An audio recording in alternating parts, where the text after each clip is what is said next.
माता पार्वती भगवान से जन्म के कारण पूछ रही है, भोले बाबा से कि राम जी के जन्म के कारण क्या है। हरि अवतार हेतु यही होगी, हरि अवतार हेतु यही होई, हरि अवतार हेतु यही होई। यदि में तमें कहीं जात न सोई,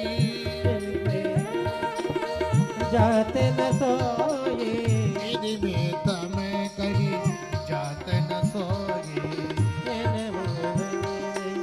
जात न सोई, जात नहीं सोई, जात नहीं सोई।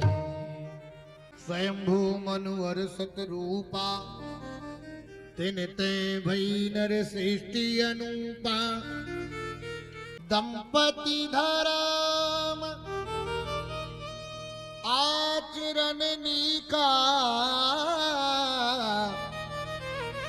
अजहु गाव श्रुति जिन करेली का।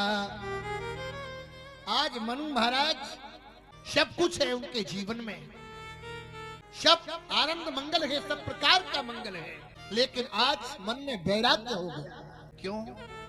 हुई न विषय विराग, भवन बसत पाचौथपन। हृदय बहुत दुख लाग, जन्म गयो हरि भगति बिन। एक बार नहीं कई बार आए, वरदान मांगो, मांगो वरदान। मातु बिलोक अलौकिक तोरे, कबहु मिटही कबहु न मिटही अनुग्रह तोरे।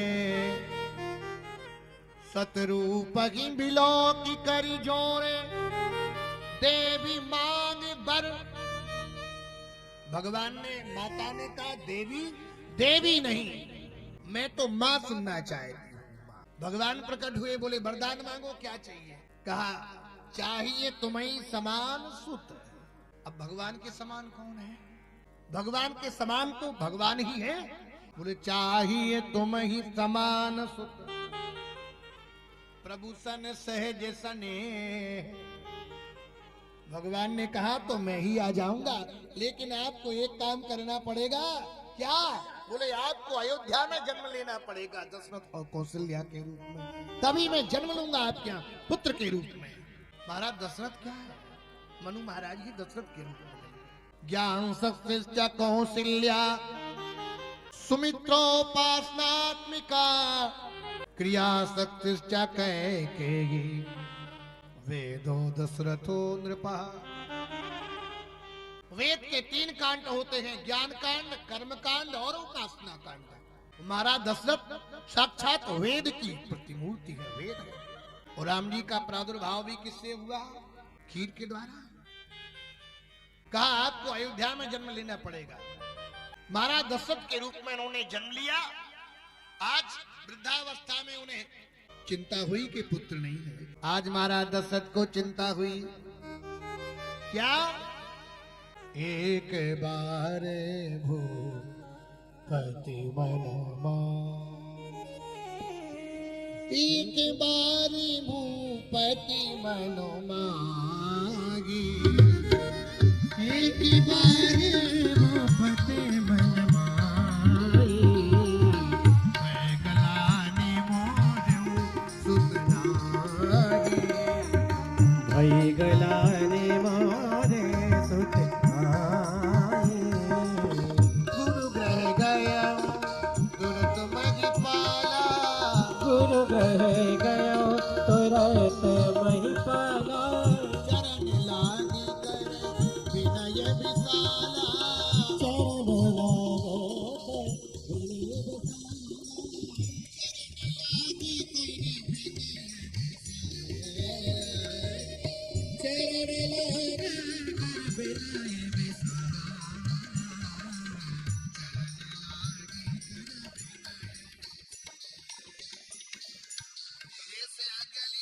और एक बार भूपति मन माही, भय गलान मोरेऊ सुतनाई। महारानी कैकेयी ने एक बार महाराज दशरथ से पूछा, कहाँ जाते हो, इतने विलंब से आते हो?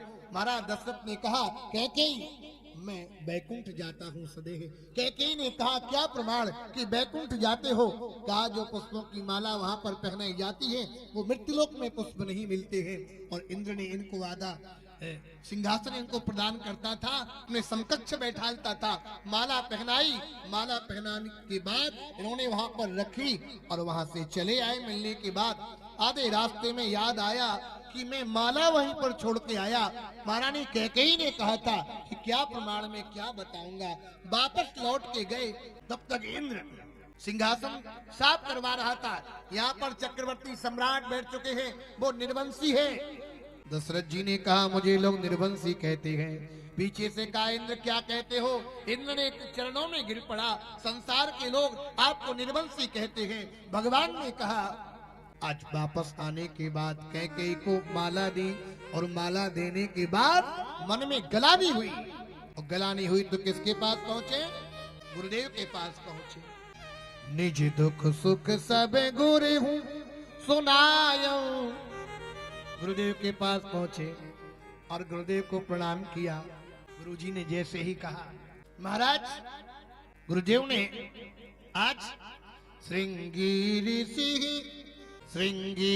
सिंह वशिष्ठ बुलावा, श्रृंगेरी सही वशिष्ठ बुलावा, पुत्र का मैं शुभ यज्ञ करावा, पुत्र का मैं शुभ यज्ञ करावा, पुत्र का मैं शुभ यज्ञ करावा, पुत्र का मैं शुभ यज्ञ करावा, पुत्र का मैं शुभ यज्ञ करावा, पुत्र का मैं शुभ यज्ञ करावा। और आहुतियां कैसे डाली हैं? आज पुत्रेष्टि यज्ञ कराया। यज्ञ आज से नहीं, हमारी पृथ्वी पर अनाद काल से यज्ञ होते आ रहे हैं। यज्ञ विश्वामित्र ने भी किया, दक्ष प्रजापति ने भी किया, महाराज दशरथ ने तो पुत्रेष्टि यज्ञ किया ही है, महाराज जनक ने भी यज्ञ किया, रावण ने भी यज्ञ किया, लेकिन दो यज्ञ असफल हुए। रावण का यज्ञ, प्रजापति का यज्ञ, क्योंकि इसमें अभिमान था। जो कार्य आप अभिमान पूर्वक करेंगे वो सफल कभी नहीं हो सकता है। महाराज दशरथ जी यज्ञ कैसे कर रहे हैं? भगति सहित मुनि आहुति दीने, प्रगटे यज्ञ शुरू कर लीने। आजकल यज्ञ सफल क्यों नहीं हो रहे?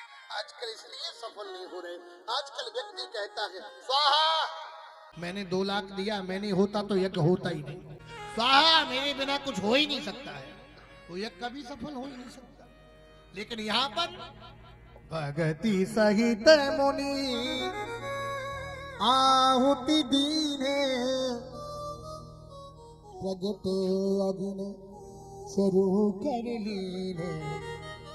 अग्नि देवता भविष्यान लेकर के प्रकट हो गए और कहा, यह आदि बाट देवु नृप जाई, ये जाकर के इस भविष्यान को बांटो। अग्निदेव का प्रसाद चरु लेकर के आधा भाग कौशल्या को दिया और आधा भाग महारानी कैकेयी को दिया, और आदि में से आधा पायस कर करके महारानी कौशल्या कैकेयी ने सुमित्रा को दिया और कहा, इसको जाकर के वितरित करो। शिव लोग भगवान के लिए प्रार्थना कर रहे हैं। आज जा दिन ते हरि गर्भ आए, सकल लोग सुख संपत्ति छाए। अयोध्या में भगवान श्री राम का प्राकट्य मालूम है कब होता है? मध्य दिवस अति शीत न घामा। नौमी तिथि में ठीक दिन में 12 बजे शुक्ल पक्ष में अभिजित नक्षत्र में भगवान श्री राम का राघवेंद्र सरकार का अयोध्या में प्राकट्य होता है। राघवेंद्र सरकार की जय हो। सब लोग प्रसन्न हैं। राम जी के जन्म पर कौन ऐसा अभागा होगा जो प्रसन्न न हो, जो थिरक न उठे, जो नाच न उठे। जब हृदय नाचता है प्यारे तो तन अपने आप हिलने लगता है। नाचने के लिए कहना नहीं पड़ता। राम जी के जन्म से सारा ब्रह्मांड प्रसन्न है। एक रोने की आवाज आई, काली कलूटी एक महिला रो रही थी। भगवान श्री राम ने कहा, मेरे जन्म पर सारा ब्रह्मांड हंस रहा है, खिलखिला रहा है, कौन ऐसा दुर्भाग्यशाली है जो रो रहा है? वो सामने आई, प्रभु ने कहा, कौन हो तुम, मेरे जन्म पर रो रही हो? उसने कहा, हे प्रभु, आप दिन में आए हो, मैं रात्रि हूँ, आप मेरा कब कृतार्थ करोगे? भगवान ने कहा, रात्रि, मैं रामा अवतार में दिन में आया हूँ, वचन देता हूँ कृष्ण अवतार में रात्रि में आऊंगा। चंद्र रोने लगा। चंद्र ने कहा, आपने सूर्यवंश को कृतार्थ कर दिया, मेरे को कब कृपा करोगे? भगवान ने कहा, चंद्र, भले ही मैं सूर्यवंश में आया, मैं अपने नाम के बाद में लिखा जाएगा रामचंद्र। राम जी के जन्म पर सब प्रसन्न है, खुशी का ठिकाना नहीं है। राम जी का मध्य दिवस में 9वीं तिथि में राम जी का प्रकट हुआ। भय प्रगट कृपाला दीन दयाला कौशल्या हितकारी। भय प्रगट कृपाला दीन दयाला कौशल्या हितकारी। हर्षित महतारी मुनि मनहारी अद्भुत रूप लोचन अभिराम तनु घनश्यामा। निज आयुध भुज चारि भूषण बनमाला नयन विशाल।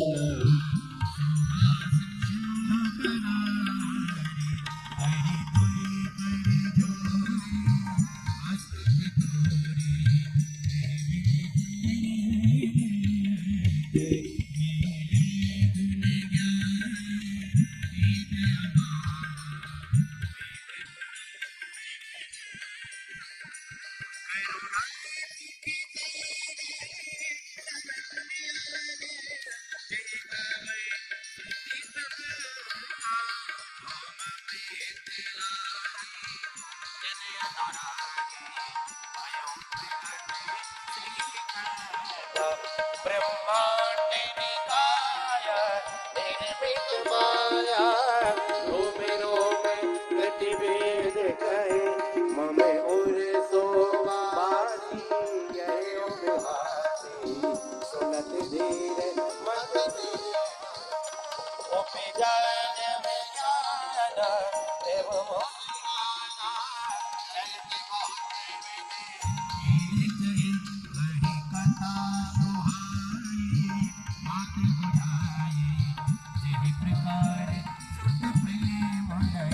माता पुनि बोले सोमति डोले। तजहु तात है रूपा जिस सुलीला अति प्रियशीला। यह सुख परम अनूठा। सुनि बचन सुजाना रोदन काना। हुए बालक सुर भूपा। यह चरित दिगावे हरिपद गावे तेना पर। विप्रधेन सुर सल्पी के लीन मनुजी अवतार। निजी इच्छा निर्मित तनो माया गुण गोपाल।